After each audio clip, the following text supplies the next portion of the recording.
This is Dr. Michael. There seems to be a lot of question between what is alkaline water, what is alkalized water, is there a difference, why do the pH strips not work on this water, why do the drops work on this water. So here's a brief explanation. The question becomes, what is the difference between alkaline water versus alkalized water?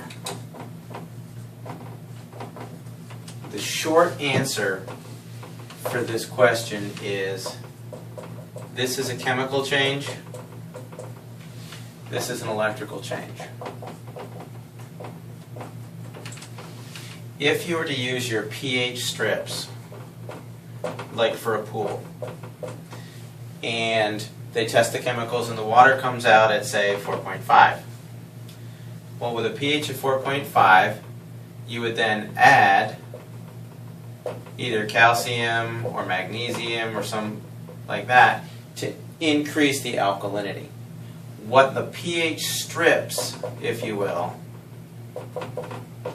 are looking for is they're actually known as chem strips, which means they're looking for a chemical composition change.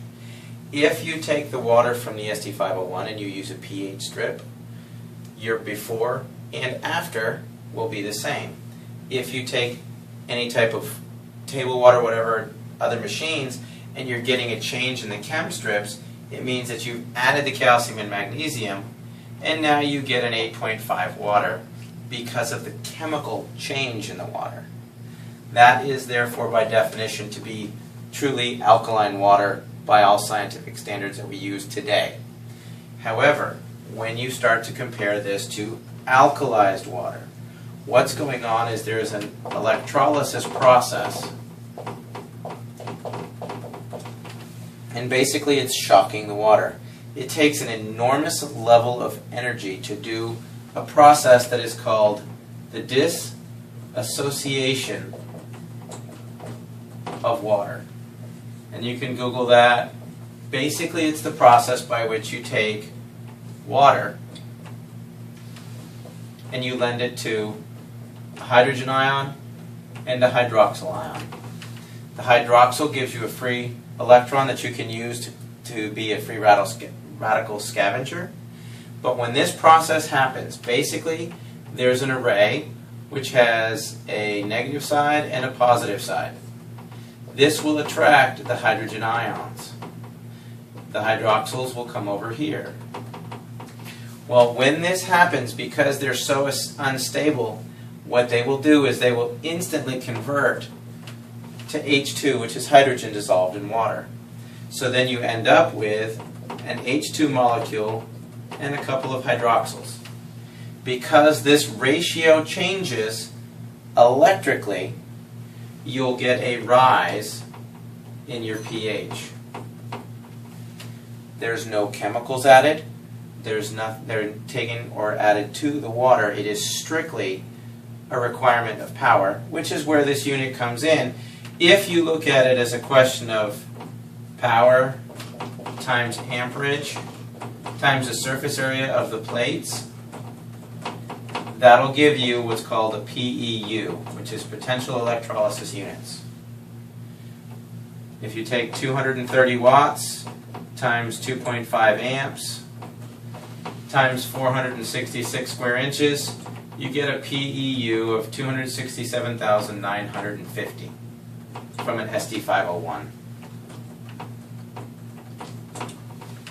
I recommend, if you want to look and compare these other units and what they're trying to do,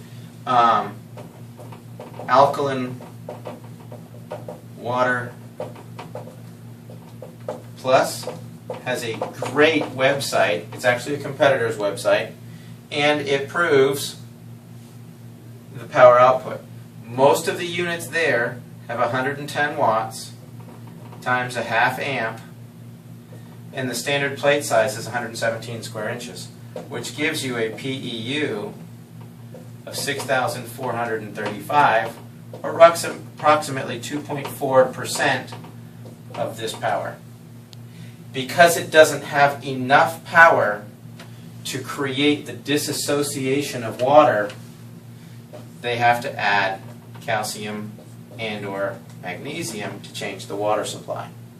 When that happens, you then run the risk of all the dangers that are associated with alkaline water, because if you keep adding these things into the system, they can in fact affect blood pH. That's why people say, oh, alkaline water can be dangerous, you got to be careful not to do too much, you might alkalize the system. If this builds up in the bloodstream, you will change your blood pH, and that can create a lot of health issues. Alkalized water, on the other hand, doesn't add any chemicals. It's not going to stress, for instance, the stomach when you drink it. The stomach is going to be looking for this to neutralize it. It is not looking for this right here. So as soon as this water is absorbed into the body, the charge is absorbed, your pH becomes essentially neutral. The hydroxyl ions will continue to go through the aquaporin, and that will flush out the toxins within the cell, so you'll get an alteration of the intracellular pH, which is removing cellular metabolic byproducts such as urea, ammonia, CO2, things like that. So that's the essential difference between alkaline and alkalized water.